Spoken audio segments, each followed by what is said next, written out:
Hello everyone, तो लेकर आ गए हैं the making of a global world के मोस्ट रिपीटेड क्वेश्चंस। और मैं सीरियसली बता रही हूँ कि इस सेशन के बाद सारे के सारे जो क्वेश्चंस इस चैप्टर से बन सकते हैं सभी को हम कंप्लीट कर लेंगे। कुछ और है ही नहीं यार इस चैप्टर में। चलो फटाफट से देख लेते हैं। सबसे पहला क्वेश्चन आ गया है सिल्क रूट के ऊपर। तो सिल्क रूट का टॉपिक काफी ज्यादा इंपॉर्टेंट है बच्चों, याद रखना है। सिल्क रूट था क्या, सिल्क रूट होता क्या था, कैसे उसमें ट्रेड चलता था, यही सारी चीजें देखो।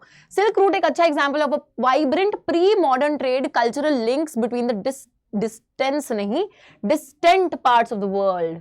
ठीक है, डिस्टेंस नहीं बच्चा पार्टी, डिस्टेंट, दूर दराज के जो इलाके थे, distant parts of the world थे, उनके बीच में कल्चरल लिंक था, एक ट्रेडिंग लिंक था प्री मॉडर्न टाइम पर। तो उसी का सिल्क रूट एक एग्जांपल है।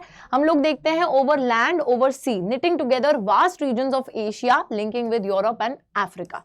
एशिया, यूरोप, अफ्रीका, इन तीनों ही कॉन्टिनेंट्स को आपस में लिंक करते हुए सिल्क रूट्स थे। कुछ जो रास्ते हैं वो जमीनी रास्ते थे, कुछ जो रास्ते हैं वो समुद्री रास्ते थे, और ये रास्ते जा रहे थे जिसके थ्रू ट्रेड हुआ करता था। बिफोर क्रिश्चियन एरा एग्जिस्ट करते थे टिल 15th सेंचुरी तक। हम देखते हैं कि इसके थ्रू ट्रेड होता था। चाइनीज पॉटरी, टेक्सटाइल, स्पाइसेस, ठीक है, तो चाइना की पॉटरी, मटके वगैरह होते थे, टेक्सटाइल्स, कपड़े होते थे, मसाले होते थे, इंडिया वगैरह से जाते थे, चाइना वगैरह से जाते थे इस रूट के थ्रू यूरोप तक। और यूरोप में हमें बदले में क्या मिलता था, प्रेशियस मेटल्स में पेमेंट मिलती थी, जैसे गोल्ड और सिल्वर में। ठीक है बच्चों, उसी के साथ हम लोग एक और पॉइंट यहाँ पर लिखा है जो कि शायद दिख नहीं रहा, Buddhism, Christian missionaries, Muslim preachers also travel through this route. तो यार एक कल्चरल लिंक भी है ना, इसके थ्रू, इस रूट के थ्रू बहुत से लोगों ने एक से दूसरी जगह ट्रैवल भी करा है, अपना जो धर्म है वो भी अपने साथ लेकर गए हैं, धर्म को फैलाया भी है।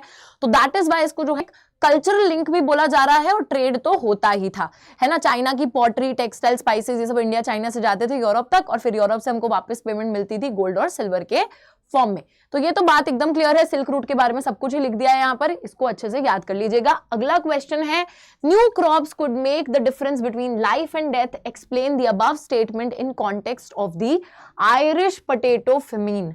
अब यहाँ पर बोला गया है कि कभी कभी नए क्रॉप्स को जब इंट्रोड्यूस करा जाता था तो वो जिंदगी और मौत पे बनाते थे, है ना। और हमें जो है इस स्टेटमेंट को एक्सप्लेन करना है आयरिश पोटैटो फेमीन के हिसाब से। बच्चों अब देखो, आंसर तो हम बाद में देखेंगे, दिमाग में ना हमारे स्टोरी क्लियर होनी चाहिए। स्टोरी क्लियर है ना, आंसर झटपट लिख देंगे। स्टोरी क्या थी, हम लोगों ने देखा था कि पहले जो है बहुत सारे क्रॉप्स लोग जानते ही नहीं थे। क्रिस्टोफर कोलंबस ने अमेरिका को डिस्कवर करा, वहां के जो इनहैबिटेंट्स थे वो बहुत सारे क्रॉप्स को उगाते थे, फिर उन क्रॉप्स को यूरोप में भी इंट्रोड्यूस करा गया, और एक तरीके से लोग आलू पर, यूरोप के जो पुअर लोग थे वो आलू पे बहुत ज्यादा निर्भर हो गए थे। आलू क्योंकि सस्ता भी मिल जाता था और ज्यादा न्यूट्रिशनल वैल्यू भी देता था। So they began to eat better, live better with the introduction of the humble potato. लेकिन आयरलैंड के अंदर तो लोग इतने ज्यादा निर्भर हो गए थे कि जब आलू की फसल खराब हो जाती है तो लोग भूख के कारण ही मर जाते हैं। तो यहाँ वही बात हो रही है कि sometimes new crops difference between life and death लेकर आते थे। यूरोप के पुअर जो है they began to eat better, live better with the introduction of potato. Ireland के पुअरेस्ट पेजेंट्स, जो आयरलैंड के सबसे गरीब किसान थे, वो इतने ज्यादा डिपेंडेंट हो गए पोटैटो के ऊपर कि व्हेन द डिसीज, बीमारी की वजह से पोटैटो क्रॉप जो है, आलू की जो फसल है वो नाश हो जाती है मिड 1840s में, तो बहुत से लोग जो है स्टारवेशन के कारण, भूख के कारण, भुखमारी के कारण मर जाते हैं। ठीक है, तो ये फेमीन यही था, आयरिश पोटैटो फेमीन। तो many people became so dependent कि they died during the great Irish potato famine. Around 10 lakh people died of starvation in Ireland and double the number emigrated in search of work. और बाकी लोग जो है वो काम की तलाश में दूसरी जगहों पर निकल लेते हैं।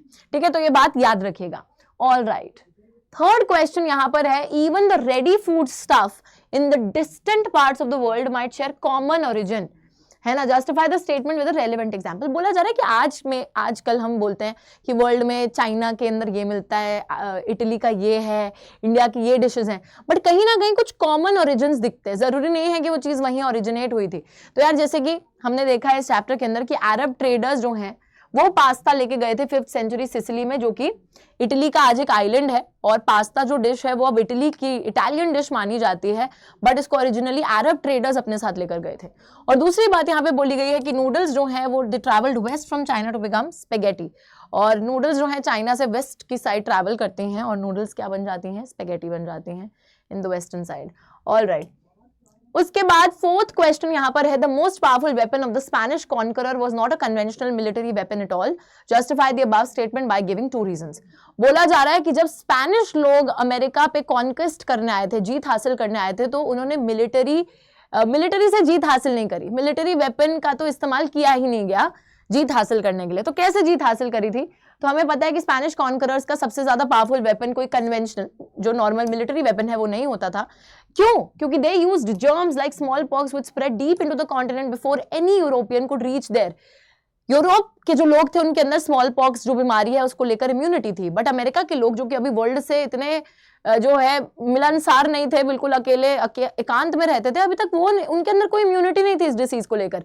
तो बच्चों हम लोग देखते हैं कि ये जो डिसीज है बहुत तेजी से अमेरिका के अंदर फैलता है, एंड अमेरिका के जो ओरिजिनल इनहैबिटेंट्स थे उनके पास कोई इम्यूनिटी नहीं थी against these diseases that came from Europe. ये डिसीज जो है it erase the whole community leading to conquest.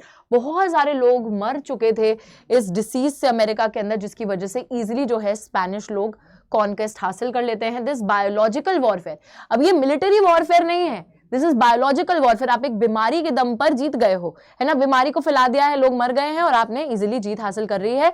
So in the mid 16th century made it easy for the Spanish to overpower the Americans. All right, और last यहां पर question है कि why did Europeans flee to America in the 19th century. Europeans जो है America क्यों गए थे 19th सेंचुरी में, भाग क्यों रहे थे यूरोप से अमेरिका की तरफ? क्योंकि बच्चों यूरोप के अंदर काफी दिक्कतें थी। सबसे पहली दिक्कत है पॉवर्टी एंड हंगर, गरीबी थी, भुखमारी थी, साथ ही में हम लोग देखते हैं सिटीज बहुत ओवर क्राउडेड थी और बहुत बुरी बुरी डेडली डिसीजेस बीमारियां फैल रखी थी। रिलीजियस कॉन्फ्लिक्ट्स कॉमन थी, धर्म के नाम पे काफी लड़ाई झगड़े होते थे, और जो कोई एस्टैब्लिश्ड बिलीफ के अगेंस्ट कुछ बोल देता था, किसी धर्म के खिलाफ कोई बात कर दी, डिसेंटर्स जो होते थे उनको परसिक्यूट करा जाता था, सजा दी जाती थी। साथ ही में बहुत से लोग जो है यूरोप इसी वजह से भाग भाग के अमेरिका जा रहे थे, जहां पे वो प्लांटेशंस में काम कर रहे थे, है ना। वे plantations work by slaves captured in Africa for growing cotton sugar for the European markets. तो वहां पे भी स्लेव से काम कराते थे, बट अपनी प्लांटेशंस वहां पे उन्होंने ले ली थी अमेरिका के अंदर, और वहां पे बहुत सारी खेती बाड़ी का काम चल रहा है और पैसा जो है धड़ाधड़ कमाया जा रहा था।